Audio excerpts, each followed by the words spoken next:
جی welcome back ناظرین. Governor صاحب یہی کوشچن آپ سے کہ گورنر راج کی اس وقت دھمکی دینے کی، یہ جو ظاہر سی بات اگر یہ کہا جا رہا ہے کہ گورنر راج لگانے کی نوبت آ گئی تو لگا دیں گے، لیکن کیا واقعی میں آپ کے خیال میں حکومت کو یا آپ لوگوں کو ضرورت پیش آ گئی ہے کہ فیڈرل کہے گورنر کو کہ جائیں بھائی جا کے گورنر راج لگا دیں؟ کیا اس سے زیادہ پینک نہیں کریٹ ہوگا؟ دیکھیں مجھے نہیں یہ سمجھ آ رہی کہ گورنر راج سے مثلاً اس لفظ کو کیوں اتنا خوفناک سمجھا جا رہا ہے. گورنر راج کا مطلب یہی ہے کہ جیسے ابھی ہمارے لا ایکسپرٹ تھے جو انہوں نے آرٹیکل 232 کا آگے سب کلاس کا بھی ریفرنس دیا اور آگے وجوہات بھی لکھی ہوئی ہیں. جب کوئی صوبہ جو ہے اس کا چیف ایگزیکٹو اس کو نہیں چلا رہا، وہ بیمار ہے یا کوئی اس کے ساتھ لیکن سر یہاں تو وہ غائب ہے نا، میری آپ عرض تو سن لیں. ایک چیف ایگزیکٹو جو ہے وہ چڑھائی کرتا ہے گورنمنٹ کی سارے جو محکمے ہیں 1122 اس کی ایمبولنس سے لے کر فائر بریگیڈ کی ساری گاڑیاں لے کر سرکاری ایکسکیویٹرز اور کرینے لے کر، اور سو جو آج ٹی وی میں خبر چل رہی تھی کہ پولیس کے پی کے پولیس کے جو آنسو گیس کے شیلز ہیں اور وہ جو گنز ہیں وہ بھی ان کے ساتھ تھی.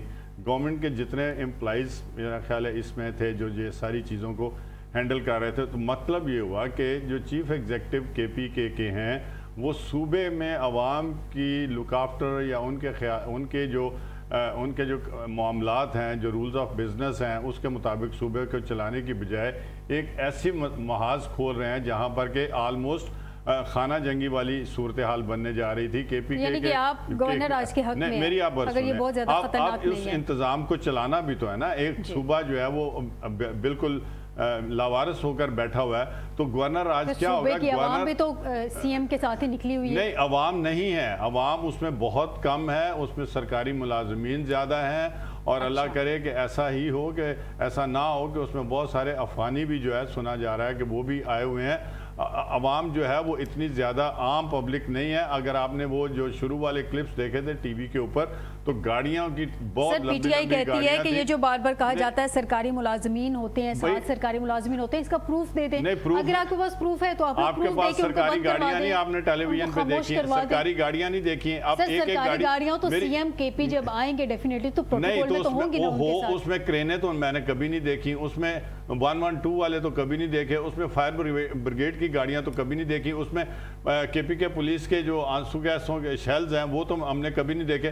اب جو صوبے کا چیف ایگزیکٹو جو ہے وہ جب اب آ کے وہاں جو ان کی روش ہے، پہلے بھی 2 دفعہ ایسے ہو چکا ہے کہ وہ آتے ہیں اپنے عوام کو کہتے ہیں جی یہ میرے ساتھ عوام ہے، یہ پولیٹیکل ورکر ہیں پی ٹی آئی کے، ان کو ساتھ لے کر آتے ہیں. یہاں پر آتے ہیں جب اسلام آباد کے قریب پہنچتے ہیں یا اندر پہنچتے ہیں تو ان کو چھوڑ کے وہ کہیں اور چلے جاتے ہیں. یہ دوسری یا تیسری دفعہ ہوا ہے. تو جب چیف ایگزیکٹو نہیں ہے تو صوبے کو تو کسی نے چلانا ہے نا بھائی. ہو سکتا ہے آج شام تک وہ فیڈرل گورنمنٹ ابھی آپ نے تھوڑی دیر پہلے مشورہ دیا تھا کہ اگر اس ساری صورتحال کو ختم کر دیا جائے تو میری عرض تو سنیں نا، آپ میری عرض تو سنیں. تو اب یہ وہ 2 مختلف چیزیں ہیں نا. میرا پوائنٹ لے لیں پھر اکٹھی جواب دے دیجئے دونوں کا. ایک جانب مل بیٹھنے کی باتیں کی جاتی ہیں، دوسری جانب گورنر راج کی میں گورنر راج کی ڈیفینیشن آپ کو بتا رہا ہوں جو میں سمجھتا ہوں کہ صوبے کے امور کو چلانے کے لیے جب چیف منسٹر اویلیبل نہ ہو کسی بھی وجہ سے تو پھر گورنر جو ہے وہ صوبے کے انتظامات چلاتا ہے. That's all. یہ نہیں ہے کہ وہ گورنر صاحب آ کے تو عوام کے اوپر خدا نہ خواستہ کوئی ظلم و تشدد شروع کر دیں گے. وہ وزیر اعلیٰ صاحب واپس آئیں، اپنی اسمبلی میں جا کے بیٹھیں، قرارداد لائیں، گورنر آج ختم ہو جائے گا. مجھے ایگزیکٹلی اس کا طریقہ کار تو آج بھی ایک ہنگامی اجلاس ہوا ہے کے پی اسمبلی کا، اس میں پیش کی گئی ہے. کیا کیا انہوں نے؟ اس میں بلکہ تو وہ اپنے کہیں نا وزیر اعلیٰ کو، یا پھر اپنے وزیر اعلیٰ جو ہے ان کے پاس 2/3 میجورٹی ہے، دوسرا وزیر اعلیٰ آج چن لیتے وہ اور اس کو بٹھا دیتے کہ جی ہمارا وزیر اعلیٰ جو ہے وہ غائب ہے. بٹ صاحب سے جان لیتے ہیں، بٹ صاحب ایک وزیر اعلیٰ نہیں مل رہے، دوسرے وزیر اعلیٰ کو چوز کرنا اتنا آسان ہے؟ مطلب گنڈاپور صاحب اگر نہیں مل رہے، گنڈاپور صاحب اگر نہیں مل رہے تو کہاں ہے؟ بجائے اس بات کے کہ گنڈاپور صاحب کو بازیاب کروایا جائے، ان کو سامنے لایا جائے یا ان کو ٹریس کیا جائے، وہ کہا جا رہا ہے دوسرے سی ایم کو لیا جائے. مناسب ہے اس سارے حالات میں موجودہ سچویشن کو کول ڈاؤن کریں نہ کہ گورنر راج کی دھمکیاں دیں؟ اچھا دیکھیں جی، جب بھی کبھی ڈکٹیٹر آتا ہے نا تو تمام جمہوری پارٹیاں اکٹھے ہو کر پھر اس ڈکٹیٹر کی پالیسی کو کوستی ہیں. افسوس اس چیز کا ہے کہ آج وہی جمہوریت کی جو فاتحین پارٹی ہیں وہی اس کے لیے بات کرتی ہے، وہی جمہوری اقدار کو پامال کر رہی ہیں، وہی दूसरे लफ्ज़ों में वो जो कॉन्स्टिट्यूशन जिसका ये नाम लेते हैं कि भी कॉन्स्टिट्यूशन आज 50 साल से ज़्यादा इस कॉन्स्टिट्यूशन को बने हुए हो गए हैं, यानी कि वो जो रूल ऑफ लॉ की बात करते हैं, समय से बाहर देखें जब आप गवर्नर राज लगाएंगे, इमरजेंसी लगाएंगे तो फंडामेंटल राइट्स तो सस्पेंड हो जाएंगे ना। तो फंडामेंटल राइट्स की तो बात करते हैं ये डेमोक्रेसी। तो ये अगर इनके अंदर खुद भी वही बात है जो ये कभी डिक्टेटर के दौर में करते हैं तो फिर क्या फर्क रह गया? आज तो ये निजाम अपनी मौत खुद मर चुका है। प्रेसिडेंट, पीपल्स पार्टी का गवर्नर केपी में, और पीपल्स पार्टी सबसे ज्यादा फंडामेंटल राइट्स की बात करती है, तो आपको दो मुतजाद आरानी नजर आ रही है इसमें? देखिए मैं तो कहा ये निजाम ही मर चुका है आज इसके बाद ना, कि ये वो निजाम जो है जिसे हम डेमोक्रेसी कहते हैं, जिसे हम जमहूर कहते हैं, जमहूरों के लिए तो है ही नहीं। जमहूर है, जमहूरियत नहीं है। बात ये बट साहब उन वजीर आला जेड़ा उथे नहीं हैगा, जेड़ा जमहूरियत की जो शान है, जो हुसन है, वो उस सूबे का वजीर आला जो है वो खुद ही गायब है, पता नहीं चल रहा। मेरे जी मैं सिर्फ आपके आगे मैं वही आप मुझे बताएं, कोई तो हल बताएं ना। देखें पंजाब में कोई प्रॉब्लम नहीं है, पीटीआई बिल्कुल नहीं है, सिंध में कुछ नहीं हो रहा, बलूचिस्तान में कुछ नहीं हो रहा। ऑडियंस देख रही है, एक आप मुझे बता दें सूबे को कैसे चलाया जाए। प्लीज मैं कहता हूं कि तमाम एजेंसीज आपके मतहत हैं इसको चीफ एग्जीक्यूटिव के, वो सबसे पहले उनका टारगेट बाजियाब करना। वो तो बार-बार कह रहा है वजीर दाखिला के हमारे पास नहीं ऐसा नहीं हो सकता कि हुकूमत चाहे और बाजियाब ना हो। किसको माने?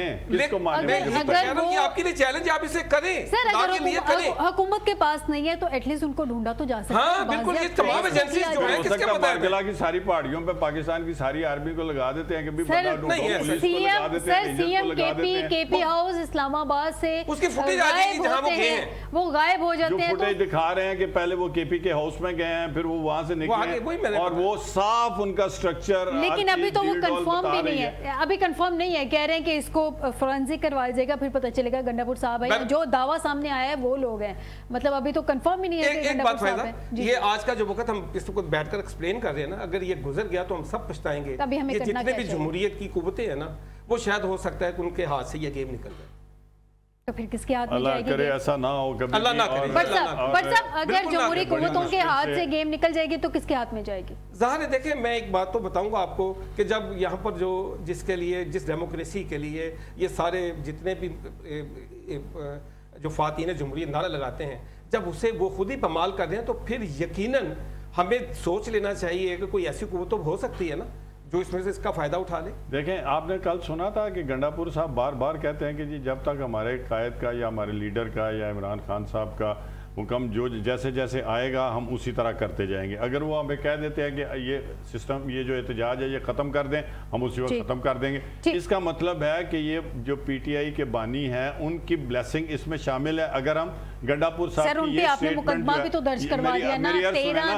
मेरी अर्ज सुने, ये स्टेटमेंट अगर हम सही मान लेते हैं तो इसका मतलब ये है कि खुदा ना खास्ता डेमोक्रेसी डीरेल होती है तो उसमें बानी तहरीक ये पीटीआई का भी एक बहुत बड़ा हुकूमत का भी बिग ब्रदर की तरह बड़ा हाथ होगा, पीटीआई का भी होगा, ओपोजिशन का भी होगा। लेकिन अभी हम जान लेते हैं आसिम साहब, ओपोजिशन लीडर ने पहले तो ये स्टेटमेंट दी कि अफसोस हुआ केपी हाउस पे हमला हुआ, लेकिन हम देख रहे हैं कि अभी केपी असेंबली के जो स्पीकर हैं उनकी जानिब से एक स्टेटमेंट आई है। वो कह रहे हैं कि केपी असेंबली पे रेंजर्स का और पुलिस की जानिब से अटैक होना, हमला होना, ये ऐसा लग रहा है कि जैसे विफाक केपी असेंबली को अपना नहीं समझता, वो समझता नहीं कि केपी असेंबली भी पाकिस्तान का, ऐसा कुछ इस टाइप की स्टेटमेंट आई है। क्या वाकई में उस केपी असेंबली पे पहले पंजाब हमने देखा कि फेडरल में असेंबली पे हमला होता है, अब केपी असेंबली पे हमला हो जाता है, ये हो क्या रहा है? कानून क्या इस चीज़ की इजाज़त देता है? देखिए, मैं समझता हूँ बहैसियत कानून के तालिब इल्म के सियासत में इख्तिलाफ के राय जरूर होता है, और ये न सिर्फ पाकिस्तान में बल्कि जहाँ जहाँ जमहूरी निज़ाम है तमाम ममालिक में सियासी फ्रीकैन को आज़ादी इज़हार राय हासिल होता है।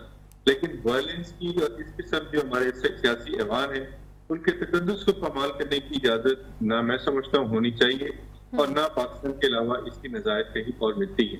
अगर तो वाक़ई ऐसा है, आपको याद होगा हमने देखा कि पार्लियामेंट पे भी हमले हुए और यहाँ सियासी जो कारकुन है वो इवन पार्लियामेंट के अहाते में दाखिल हुए, और अभी उनकी जो बाजी है वो दोहराया जा रहा है। इससे मुआवरा है कि कौन सी सियासी जमात है कौन सी नहीं। ये सियासी निज़ाम का हुस्न होता है कि तमाम सियासी जमातें एक दूसरे से मिलकर अपने डायलॉग को आगे बढ़ाएं, और अगर इख्तिलाफ राय भी है, भले वो नजरियाती है, भले वो सियासी है, या किसी सियासी जमात का असूली मौक़िफ़ भी है, तो उसे इजहार करने का तरीका मुख्तलिफ होना चाहिए, डिसेंट होना चाहिए। इससे जो दर हकीकत जो पैगाम हमारी आवाम को जा रहा है और इंटरनेशनल लेवल पे जो पाकिस्तान की जो इमेज जो है पोर्ट्रे हो रही है, वो मैं बहसीत पाकिस्तानी और बहसीत कानून के तालिब इल्म के इंतहाई दुख से कहता हूँ कि ये कोई मुस्बत रुझान नहीं है, मुस्बत इमेज नहीं है। बहुत शुक्रिया आपका मोहम्मद आसिम मुमताज़ साहब, लॉ एक्सपर्ट, आपने भी मुझे ज्वाइन किया। कर्नल रिटायर्ड मुबशर जावेद साहब, आपने भी मुझे प्रोग्राम में ज्वाइन किया, और भट्ट साहब आपने भी मुझे ज्वाइन किया। नाज़रीन, आज के प्रोग्राम से दीजिएगा इजाज़त, बशर्ते ज़िंदगी आपसे दोबारा मुलाकात होगी। अपना ख्याल रखिएगा।